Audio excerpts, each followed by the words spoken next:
Okay, now, oops. Phase 2 here, gene cloning. Gene cloning is done all the time in labs. It is a relatively simple procedure to do, actually, now that we know how to do it, and it does not have the ethical implications that doing really therapeutic and reproductive cloning has. So we all know DNA, molecule that holds the instructions for life. Scientists have learned how to manipulate it. We can actually take and insert new pieces of DNA into pre-existing DNA, which then creates recombinant DNA. It sounds like combination, okay? So DNA molecules that are formed when segments of DNA from two different sources are combined in vitro. This means in a petri dish, okay? For those of you who are not familiar with that, in vivo means in a living organism. So this all happens in vitro. So, DNA cloning, it's simply the production of multiple copies of a single gene.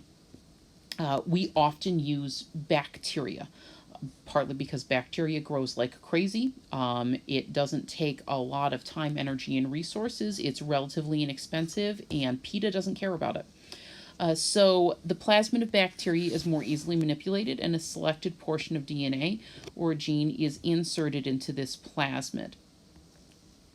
The bacteria then reproduce asexually, producing identical copies of their DNA, and each new cell has the desired gene.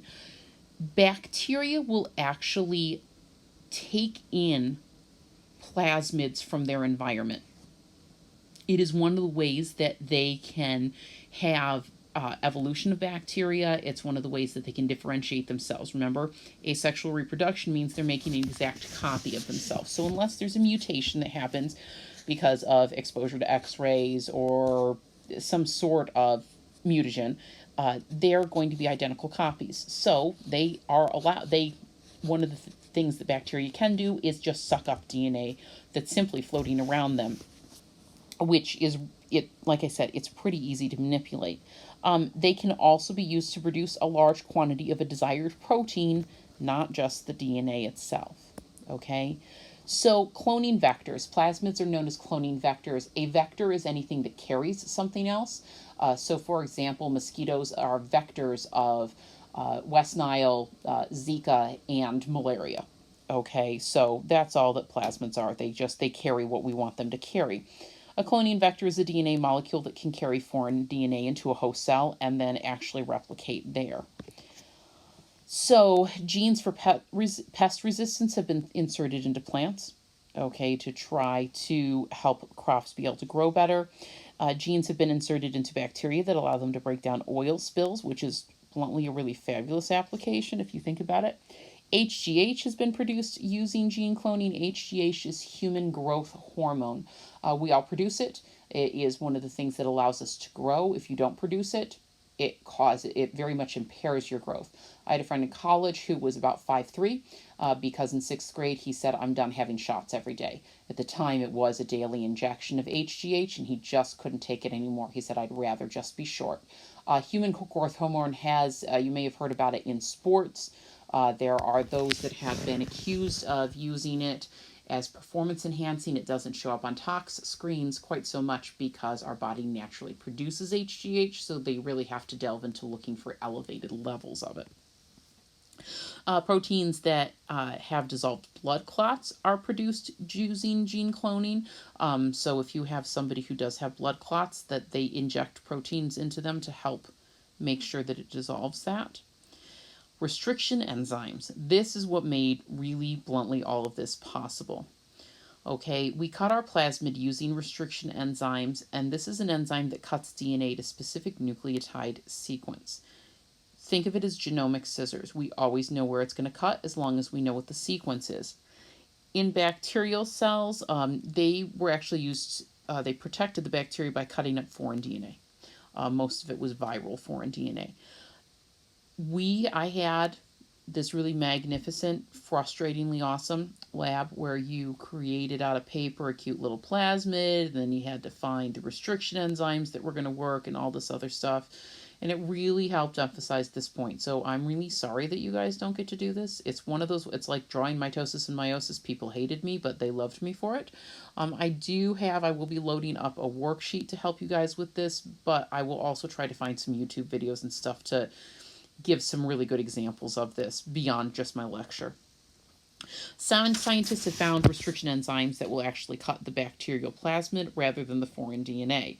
Okay, obviously you don't want it to cut itself; it cuts other things, but we've found that we can use it to our advantage. So restriction enzymes will cut up the DNA into many pieces because by chance the nucleotide sequence it is designed to cut will occur many times in a molecule. A lot of time these nucleotide sequences are about 5 base pairs long. 5, 6, somewhere in there. The resulting pieces are called restriction fragments because they're fragments created by restriction enzymes. Woohoo! Affecting restriction enzymes will cut the sugar phosphate backbone to, that should really say effective restriction enzymes, to have at least one single-stranded end known as a sticky end, which we'll see in a minute. You can get it so that it just cuts straight across and you have a blunt end, but that doesn't work as well. Okay, and these sticky ends can then be glued into DNA using DNA ligase. If you recall ligase from our discussions about DNA replication, ligase is what came in and connected the Okazaki fragments to one another. It's also what came in and connected when you had the DNA polymerase that came through and removed the RNA primase and added and then the other DNA polymerase that came in and added actually the DNA nucleotides, and then it has to all be linked together on that sugar phosphate backbone. So this is a happy little multiple stage sort of animation that I can take no credit for. So cutting DNA, the DNA plasma is first isolated, okay? It is then cut using restriction enzymes. My restriction enzymes are these cute little black circles, okay? Imagine this is part of a larger plasmid, so it goes through and it cuts. And then that part comes across. Note the sticky ends, okay? Things that are overhanging, okay? The sticky ends allow the pieces of the DNA to be attached and inserted into the other DNA that I want. So transformation is when I have a bacterial cell and there is incorporation of foreign DNA into it. We call that as transformed, okay? And because I was a child that grew up in the 80s, you have to have the transformers. So what I do here, this is human growth hormone. Okay, I remove it from a human cell. I make a bazillion copies of it. I cut it with the restriction enzyme that I want. Here is my plasmid. Okay, my plasmid is then cut at the same sequence using the same restriction enzyme used to cut the human growth hormone. Okay, the plasmid will have sticky ends in addition to the HGH gene. So what will happen here is this very nicely comes in. I mix the plasmid with the gene. DNA ligase will come through and bind, and then the plasmid is added to the bacteria. Now, by adding the plasmid to the bacteria, it's super sciencey. You basically take a 2-liter Erlenmeyer flask. So the Erlenmeyers are the ones that are big at the bottom and skinny at the top. You fill it with growth medium, which sort of smells like chicken broth. You dump all these plasmids that you have created in there, and you dump a whole bunch of bacteria in there, and then you bungee cord it to a gigantic metal plate that just basically, like, gently shakes it back and forth. My husband thought they were drink makers.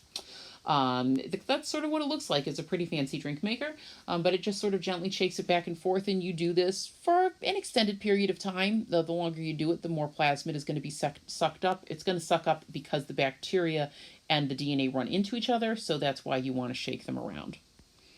Okay?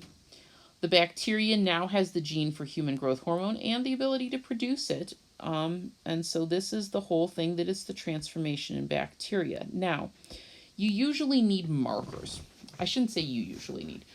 You should use markers. That just makes scientific sense because you're not going to guarantee that all of the DNA, all the plasmid is going to get sucked up by the bacteria. You're not going to guarantee that all the plasmids, that some of them might have just reannealed with themselves and not actually taken up the gene that you want, for example, human growth hormone. So you want to make sure that you actually get what you wanted to get out of this because you really can't physically see it. So we need to make a way that it can be seen.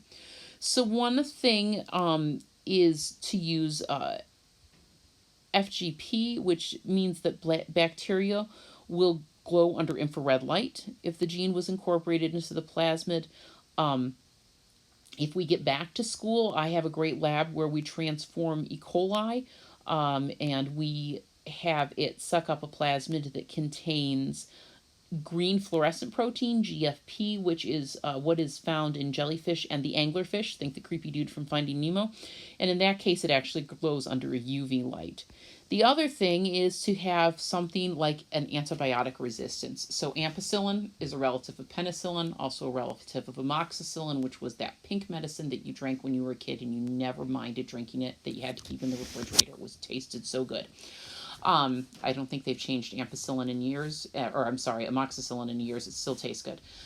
Anyhow, and so what you do is you then take your bacterial culture and you spread some of it onto a plate. It's agar, so it's sort of like gelatin, and then it has all the growth. We call it a growth medium, but it basically has all the nutrients and whatnot that you need for the bacteria to grow, but it also has ampicillin in it. So if your bacteria didn't suck up the plasmid, it dies. And this is actually what we would have done. We would have had ampicillin resistant E. coli, which is totally fun to walk around the school and say that you have ampicillin resistant E. coli and flip out the rest of the faculty. So we are going to call number 2 quits there, and I will move on to number 3.